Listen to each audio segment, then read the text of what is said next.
Hello students, good morning.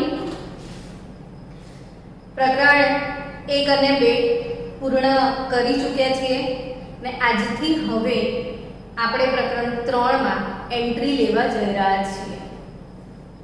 પ્રકરણ 3 એટલે આવર્ત કોષ્ટક ને આ આવર્ત કોષ્ટક વિશે આપણે ચેપ્ટર નંબર 3 માં ભણવાનું છે। પ્રકરણ 3 ની જો વાત કરું ને તો એનું નામ શું છે? સૌથી પહેલા તો કે નામ શું રાખ્યું છે? તત્વોનું વર્ગીકરણ, તત્વોનું વર્ગીકરણ અને તેના ગુણધર્મોમાં અને તેના ગુણધર્મો માં આવર્તિતા આપણું આ ચેપ્ટરનું ટાઇટલ છે। હવે પ્રકરણ ભણતા પહેલા આવર્ત કોષ્ટક આવડવું જોઈએ, પણ આખું આવર્ત કોષ્ટક સ્ટુડન્ટ મેં તમને ઓલરેડી ભણાવી દીધું છે। એસ વિભાગના તત્વો, પી વિભાગના તત્વો, ડી વિભાગના તત્વો અને એફ વિભાગના તત્વો, આ તમામ વિડિયોઝ મેં તમને આપી દીધા છે અને આખું આવર્ત કોષ્ટક કેવી રીતે લખી શકાય આપણે એ પણ શીખી ગયા છીએ। સો વિડિયોઝ વારંવાર જુઓ ને આખું આવર્ત કોષ્ટક હવે 5 મિનિટમાં લખવાની આદત પાડી દો। આપણે આજે સીધી કયા ટોપિકની શરૂઆત કરીશું તો ચેપ્ટરની પ્રસ્તાવના। પ્રસ્તાવના શું કહે છે એ સમજીએ। તો કે પ્રસ્તાવના પ્રમાણે હાલની વાત કરું ને તો અત્યારે હાલના સમયમાં આપણી જોડે કુલ 118 તત્વો છે। આપણી પાસે કેટલા તત્વો છે બાળકો? 118 તત્વો છે। હવે આ 118 તત્વો એમાંથી કુદરતી તત્વો કેટલા મળે? તો કે કુદરતી તત્વોની વાત કરું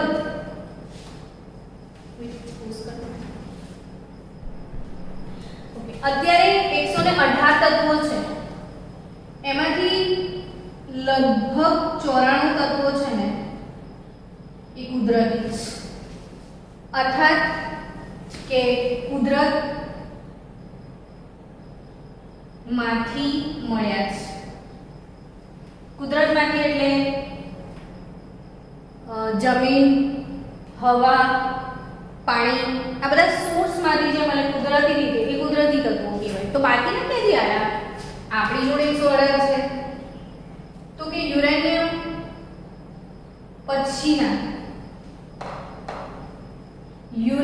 પછીના જે તત્વો છે ને એ સાંશ્લેષિત છે ને સાંશ્લેષિતનો અર્થ કે એક કૃત્રિમ તત્વો છે, માણસે લેબોરેટરીમાં બનાવ્યા છે અને આવી રીતે લેબમાં બી તત્વો બનાવી શકાય એવું સૌપ્રથમ સમજાવનાર વૈજ્ઞાનિક હતા ગ્લેન ટી સીબોર્ગ। કોણ હતા? Glenn T Seaborg. હવે યુરેનિયમ પછી શબ્દનો અર્થ કેવો થાય? ટ્રાન્સ, પછી એટલે ટ્રાન્સ અને યુરેનિયમ પછીના એટલે ટ્રાન્સ યુરેનિક તત્વો બનાવી શકાય છે એવું પણ સમજાવેલું ગ્લેન ટી સીબોર્ગે ને એના માટે જ ટ્રાન્સ યુરેનિક તત્વોના પિતા તરીકે આમને ઓળખવામાં આવે છે।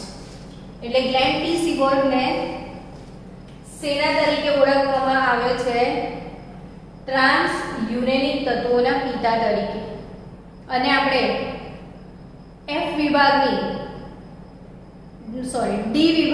ડી વિભાગની જે ચતુર્થ સંક્રાંતિ શ્રેણી છે એમાં બે તત્વો શીખ્યા હતા। એક એમણે છે એ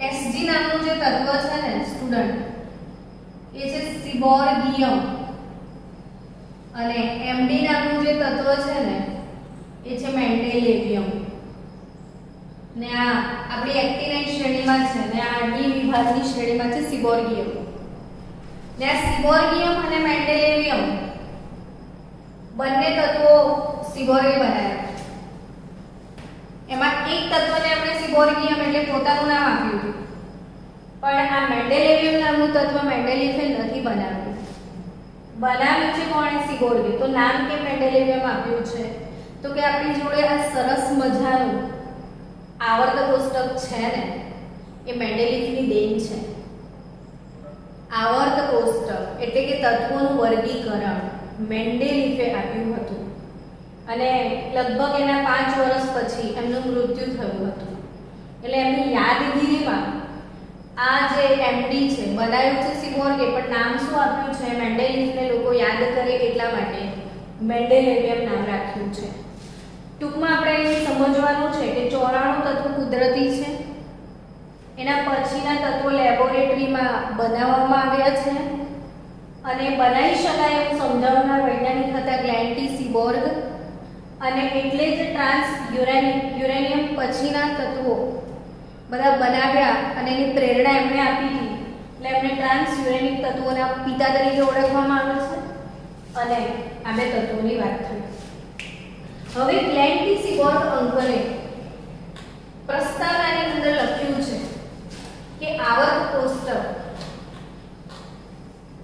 એ વિદ્યાર્થીને હંમેશા મદદરૂપ થનારું છે અકોર્ડિંગ ટુ ગ્લેન ટી સિબોર્ગ એમણે આવર્ત કોષ્ટકની વાત કરી છે કે આવર્ત કોષ્ટક એ હંમેશા વિદ્યાર્થીને મદદરૂપ થાય છે બીજું કહી શકાય કે આખા રસાયણ વિજ્ઞાનને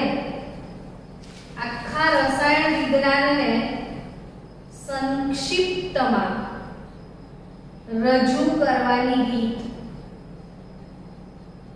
એટલે આવર્ત કોષ્ટક આવડું મોટું કેમિસ્ટ્રી એને આપણે આમ કોમ્પેક્ટ કરીને એક નાની પોકેટમાં રાખવું હોય તો એ આવર્ત કોષ્ટક છે બીજું આવર્ત કોષ્ટકના લીધે નવા તત્વો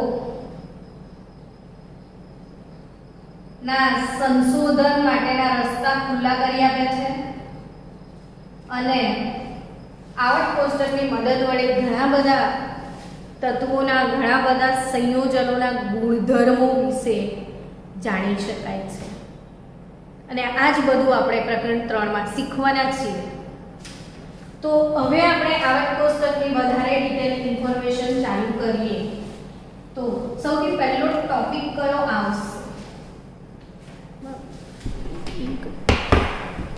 સૌથી પહેલો ટોપિક આવશે શું જરૂરિયાત થઈ વર્ગીકરણ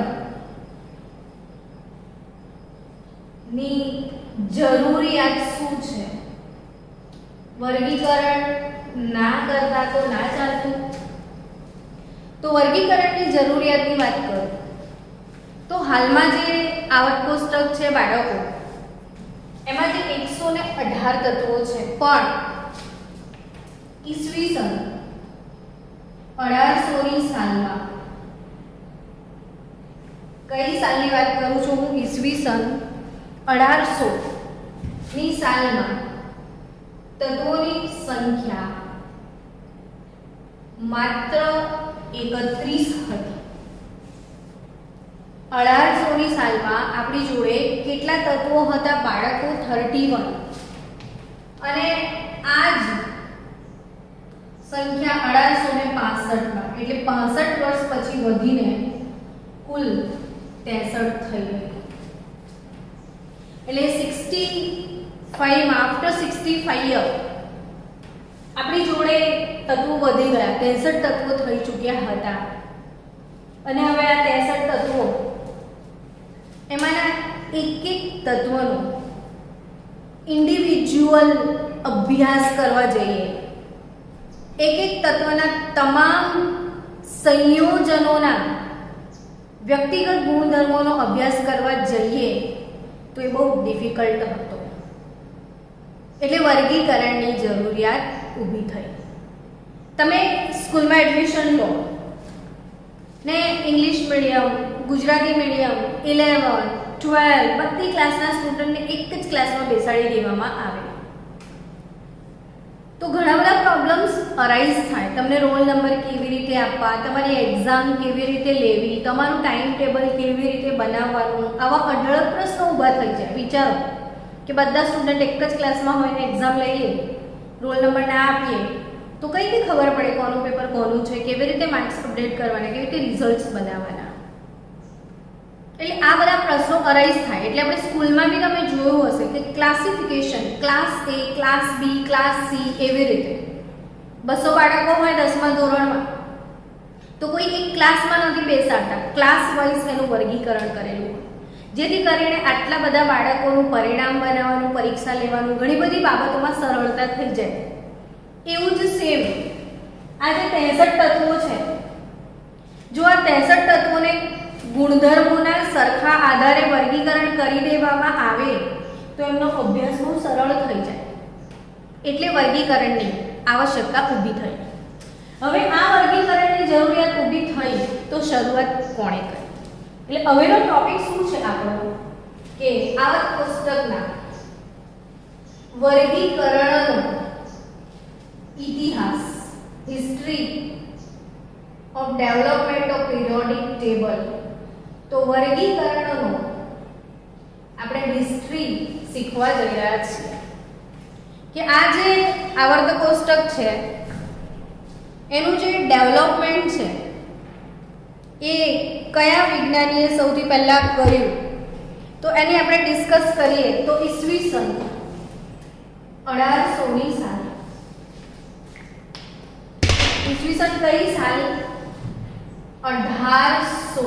ઈસવીસન 1800 એની સાલમાં વર્ગીકરણ કરવાની વિચારણા કરવામાં આવી હતી અને એના પછી 1829માં 29 વર્ષ પછી વિચાર કરેલો. 1800માં 29 વર્ષ લાગ્યા સંશોધન કરતા. વિચારો ને એ કોણ હતા?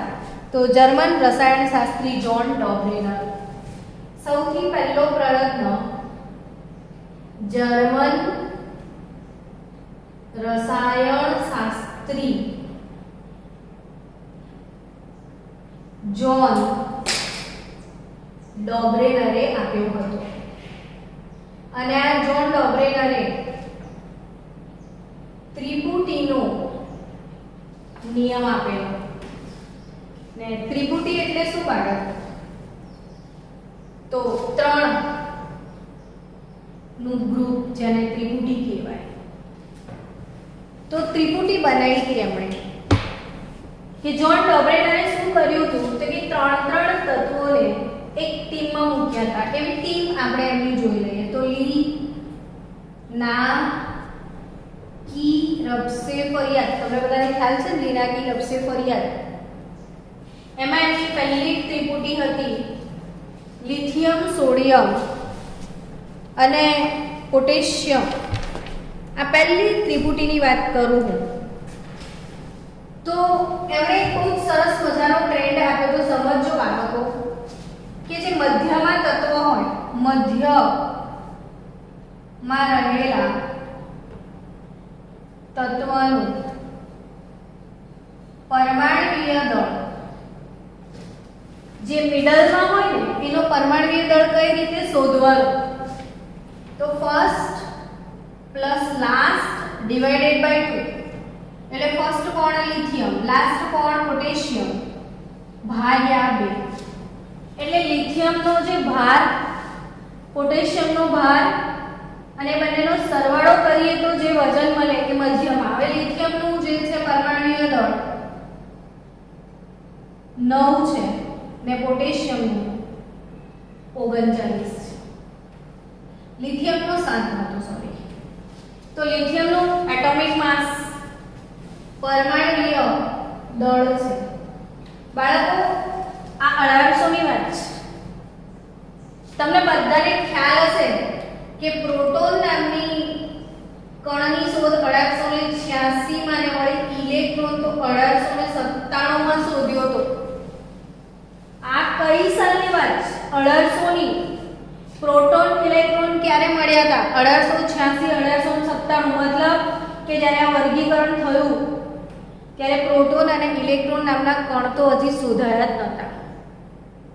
હવે જ્યારે પ્રોટોન અને ઇલેક્ટ્રોન નહોતા તો પરમાણુ ક્રમાંક તમને બધાને ખ્યાલ છે. પરમાણુનો ક્રમાંક એટલે Z અને Z એટલે પ્રોટોનની સંખ્યા. તો જ્યારે પ્રોટોન નામનો કણ શોધ્યો જ નહોતો તો પરમાણુ ક્રમાંક નામનો કન્સેપ્ટ અશક્ય ઘટના છે. એટલે એ જમાનામાં આ જેટલા તત્વો હતા એના ક્રમાંક નહોતા આપણી પાસે. આપણી પાસે ફક્ત દળ હતા અને એ વખતે જે પણ આવર્ત કોષ્ટક બન્યા હતા એમનું વર્ગીકરણ એ પરમાણુના દળના આધારે થયું હતું. પરમાણુના દળના ચડતા ક્રમમાં થયું હતું. એટલે આપણે જે ત્રિપુટી બનાવી, પહેલી ત્રિપુટી લીના કી, એમાં આનો ભાર 7 આનો 39, તો 7 વત્તા 39 ભાગ્યા 2 કરો તો 46 ભાગ્યા 2 એટલે કે આનો દળ 23 છે.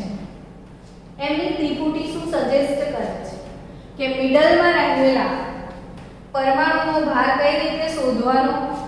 તો કે પહેલાનો અને છેલ્લા તત્વના ભારનો સરવાળો ભાગ્યા 2. અરે આવી નાની મેટરમાંથી પણ નીટનો પ્રશ્ન આવે છે. પૂછાયેલો જે પ્રશ્ન અહીંયા આ વસ્તુ પરથી કેવો પ્રશ્ન પૂછાય તો આપણે ચેક કરીએ. બીજી જોડી હતી એમની કેસરબા. તમને યાદ રહે એટલા માટે હું આવી રીતે બોલું છું નેમોનિક્સના ફોર્મમાં કે આ લીના કે પહેલી લીના કી રબસે ફરિયાદ તો તમને એમ બી લર્ન થઈ ચૂક્યું છે. એટલે આ પહેલી ત્રિપુટી લીના કે, બીજી ત્રિપુટી હતી કેસરબા. એ બાને તમને યાદ રહે કેલ્શિયમ છે કેસરબા. ને આપણે બીજી ત્રિપુટી છે કેસરબા. હવે કેસરબાની વાત કરું તો કેલ્શિયમનો ભાર 40 છે, બેરિયમનો ભાર 137 છે. તો સ્ટ્રોન્શિયમનો કેટલો? 2 મિનિટ આપી શોધી કાઢો ને આન્સર આપો. એવી રીતે ક્લોરીન, બ્રોમિન અને આયોડિન પણ એમની ત્રીજી ત્રિપુટી હતી. 2 મિનિટ આપી ફાસ્ટ બચાવો આન્સર આપો. આનો ભાર કેટલો?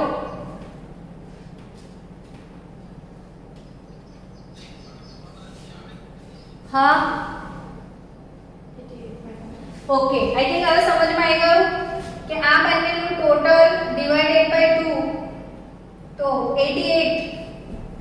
હવે સપોઝ હું તમને બ્રોમિનનો માસ આપું છું ને આયોડિનનો આપું છું તો આનો શોધી કાઢશો? જીનિયસ બાળકો. ચલો ક્લોરીનનો કેટલો હશે મને જવાબ આપો હવે.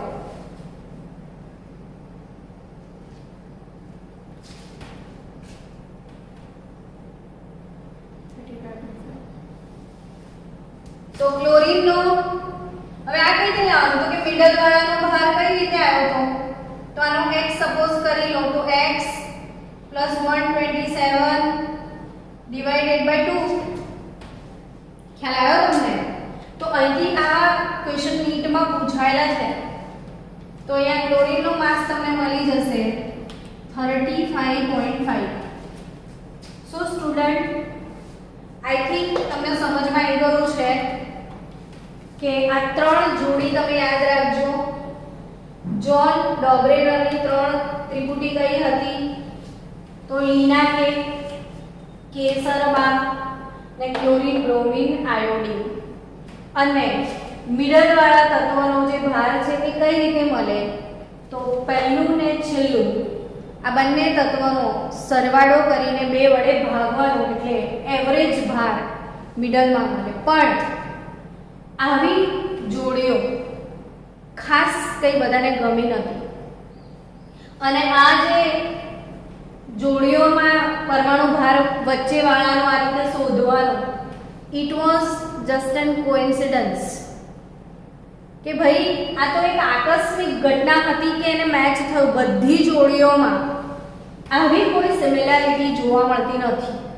અને એમ પણ ખબર પડે અને ત્રિપુટીનો નિયમ બનાવ્યો ત્યારે 3 તીગાડા કામ બિગાડા, ટનટનની ઝુમકી લીધી એટલે લોચો જ પડ્યો અંકલને. એટલે આ જે એમનું વર્ગીકરણ છે એને કોઈને બહુ મજા આવી નહીં. એટલે ભાઈ જર્મન વૈજ્ઞાનિક ડોબ્રેનરે એવું કીધું કે તમે ઘરે જાઓ, કશું આવા ગપ્પા ના મારશો, છોકરાઓને લલ્લુ ના બનાવશો. એટલે આખા ગામના છોકરાઓ તમારા જેવા જે હશે ને બોલ્યા કે અરે નહીં મજા આવતી. તો એમના પછી કોણે ટ્રાય કર્યો? તો 1862 જર્મનીનો ટર્મ ખતમ એટલે ફ્રેન્ચ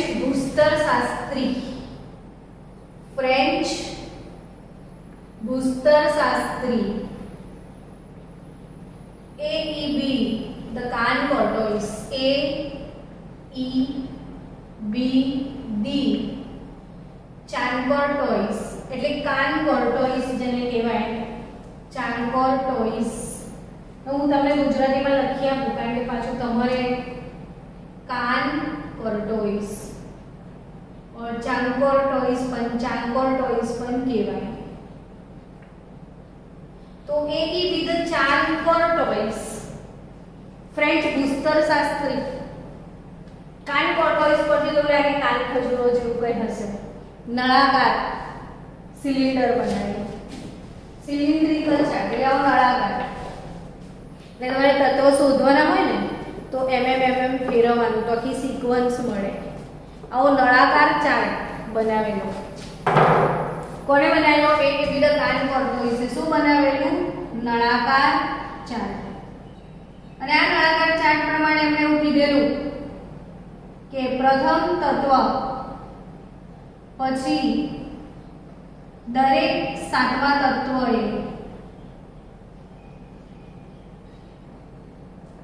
ગુણધર્મનું પુનરાવર્તન થાય છે. આનો કહેવાનો મતલબ શું કે તમને બી ખ્યાલ છે. જો આપણે આવર્ત કોષ્ટક બનાવીએ ને તો લી બે બ ક નો ફ પછી નાથાલાલ માસ્ટરે અલીગઢ સ્ટેશન પર સડેલા કેળા આરોગ્યા પછી પોટેશિયમ આવે. આનો મતલબ શું થયો કે 1 2 3 4 5 6 ને હવે આજે સાતમું તત્વ આવ્યું.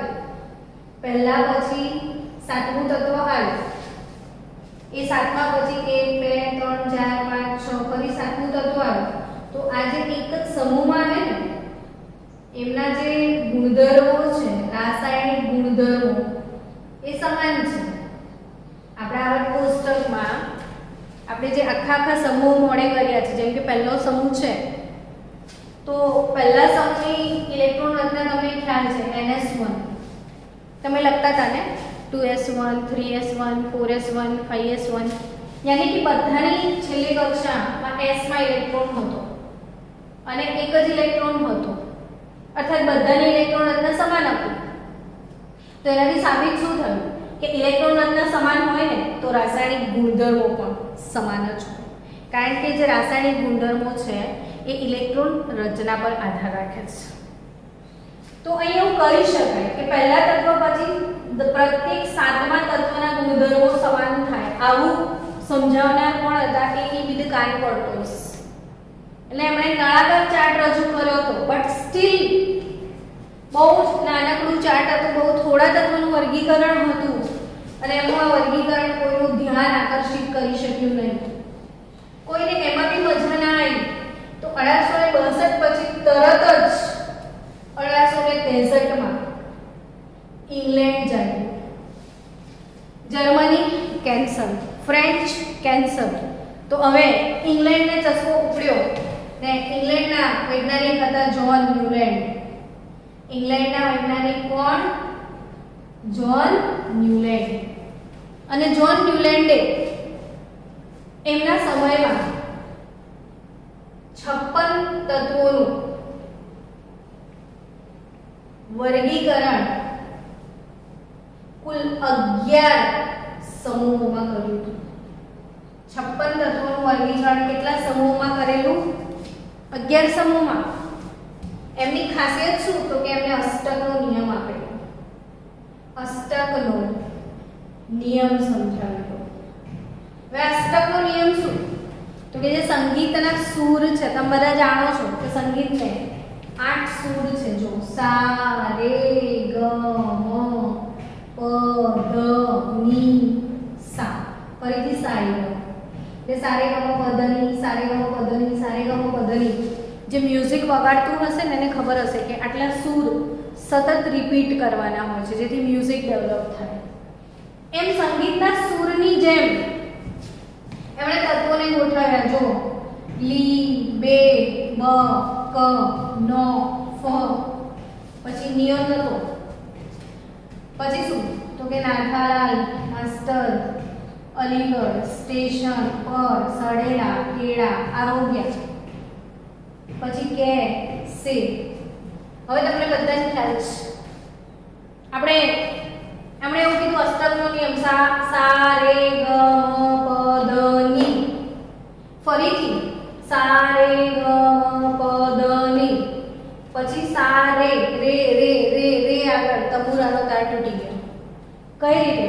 તો કે તમે જોવો છો આ જે તત્વોનું વર્ગીકરણ છે ને, હવે આપણે આટલા તત્વોને હટાવી દઈએ તો આવર્ત કોષ્ટક યાદ કરો આવી રીતે હતું. અહીંયા હતું લી, બે, પછી બ, ક, ન, ફ, ને બરાબર હતું. Done. Nathalal master, Aligarh, station પર, સડેલા, કેળા, આરોગ્ય એ પણ બરાબર હતું. બટ કેસે પછી અહીંયા વધારાના તત્વો આવતા હતા. શક્તિના 20 યાદ, એટલે અહીંયા ડી વિભાગ ચાલુ થઈ જતો હતો. એટલે આજે સા રે ગ મ પ ધ ની સા, સા રે ગ મ પ ધ ની સા, પછી અહીંયા સા રે, પછી નવું કશું આવી જતું. એટલે એમણે જે નિયમ આપ્યો અષ્ટકનો એ ફક્ત અહીં સુધી સાચો છે, પછી સાચો પડતો નથી. અહીં એટલે ક્યાં સુધી? તો કે આ જે અષ્ટકનો નિયમ છે, સંગીતના સૂર છે, 56 તત્વોનું જે 11 સમૂહમાં વર્ગીકરણ કર્યું હતું, આ ફક્ત કેલ્શિયમ સુધી જ સાચો પડે છે. કેલ્શિયમ પછી લાગુ પડતો નથી.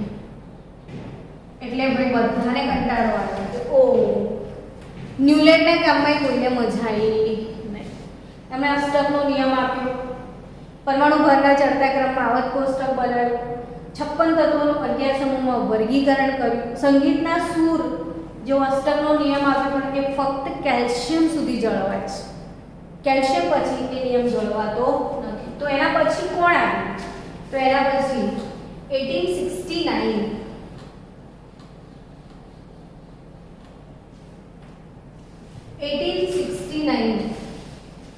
અને એક સાથે બે લોકો આવ્યા, લોથર મેયર અને રશિયન વૈજ્ઞાનિક દમિત્રી મેન્ડેલિવ.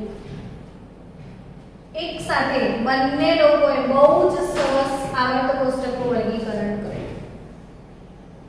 બંનેનો આવર્ત કોષ્ટક બહુ જ સારો હતો. બંને સ્વતંત્ર રીતે બંને એકબીજાને ઓળખતા નહોતા.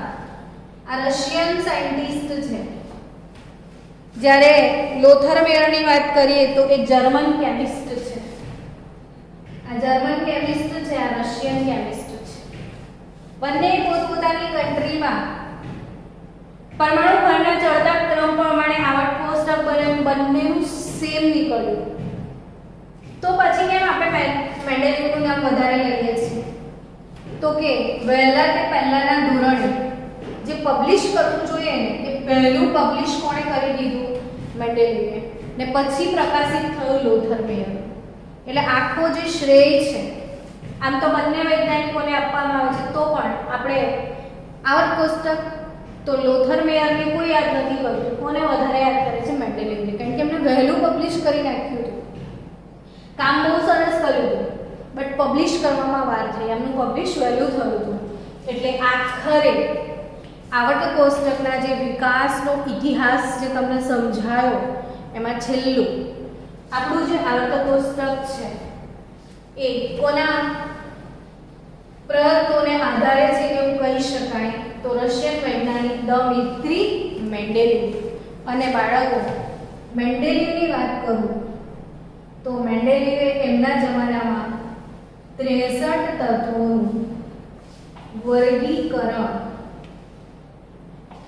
63 તત્વોનું વર્ગીકરણ કર્યું હતું. કેટલા તત્વોનું વર્ગીકરણ કર્યું હતું? 63 તત્વોનું. અને એમણે એક આવર્ત નિયમ બનાવ્યો હતો, મેન્ડેલિફનો આવર્ત નિયમ, જે તમારે યાદ રાખવાનો છે કે તત્વો અને તેના ગુણધર્મો, તત્વો અને તેના સંયોજનોના ગુણધર્મો એ તેના પરમાણુ ભારને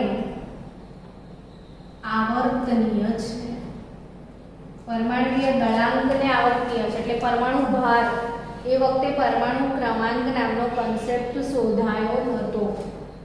ફક્ત તત્વોના ભાર હતા આપણી પાસે, અને એ ભારને આવર્તનીય છે એવો આવર્ત નિયમ મેન્ડેલિફે બનાવ્યો હતો. એટલે મેન્ડેલિફનું જે આવર્ત કોષ્ટક છે એનું વર્ગીકરણ કયા નિયમ પર બન્યું હતું? એને મેન્ડેલિફનો આવર્ત નિયમ કહેવાય. અને એ નિયમ શું હતું કે તત્વો અને તેના સંયોજનોના જે ગુણધર્મો છે એ કોના પર આધારિત છે? તો પરમાણુય ભારને આવર્તનીય છે. પરમાણુ ભાર બદલાય તેમ તેમ ગુણધર્મો બદલાશે. તો આ છે મેન્ડેલિફનો આવર્ત નિયમ.